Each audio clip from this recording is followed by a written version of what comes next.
The sun began its final descent. Shadows stretched long and gnarled across the deserted village of Bhairavpur. A heavy silence hung in the air, thick with unspoken stories and ancient dread. The wind whispered through the crumbling ruins, sounding like the mournful cries of lost souls. This was no ordinary place. This was a place where darkness lingered, and fear was a constant companion.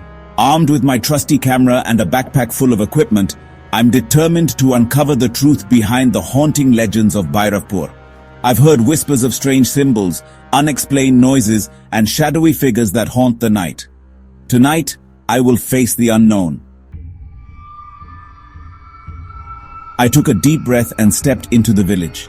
The air grew colder, sending a shiver down my spine. I held my camera up, its lens capturing the eerie stillness. I started with the abandoned temple, its once grand facade now cracked and overgrown with weeds. The air inside was heavy with the scent of decay and incense long burnt. As Ankit moved deeper into the village, he felt an unsettling presence. It was as if unseen eyes were watching his every move. I noticed strange symbols etched into the walls of the dilapidated houses. They were unlike anything I had ever seen before, a chilling combination of ancient script and disturbing imagery. I recorded them meticulously, my heart pounding with a mixture of fear and excitement.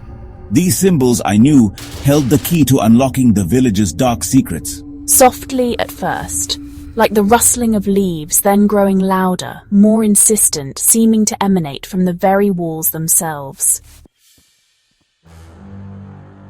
I pressed on, drawn deeper into the labyrinthine heart of the village. The whispers swirled around me now, pronouncements of dread in an unknown tongue. I stumbled upon a clearing dominated by an ancient gnarled tree, its branches twisted into grotesque shapes. At the base of the tree, I found more of the strange symbols, carved deep into its bark.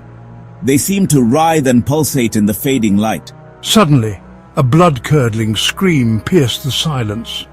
Ankit whirled around, his heart pounding in his chest.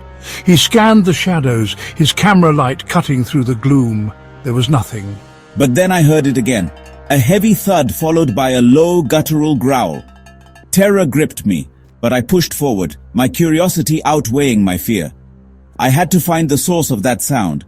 It was beckoning me. I followed the sound, my camera light shaking in my trembling hand. It led me to a crumbling well, its entrance concealed by overgrown vines. I pushed the vines aside, peering into the dark abyss. The stench of death wafted up from its depths, making me gag. I knew I shouldn't go down there, but something compelled me forward. I rigged my camera to a tripod, aiming it into the well, and then, taking a deep breath, began my descent. The descent seemed to take an eternity. The air grew thick with the smell of damp earth and something else, something ancient and evil. Finally, his feet touched the bottom. He swept his camera around, illuminating a small earthen chamber. And then I saw it. A grotesque figure, skeletal and impossibly tall, with glowing red eyes that burned into my soul. It lunged at me, a horrifying shriek tearing from its throat. The camera tumbled, capturing only a fleeting glimpse of the horror that awaited. Then, silence. The camera, still recording, captured nothing but the echoing darkness. Ankit was never seen again. The camera was found days later at the bottom of the well, its battery drained. The footage ended with that horrifying glimpse, leaving the mystery of Bhairavpur and the fate of Ankit unsolved.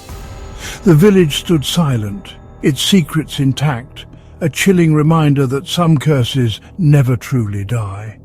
They only wait in the shadows, hungry for their next victim.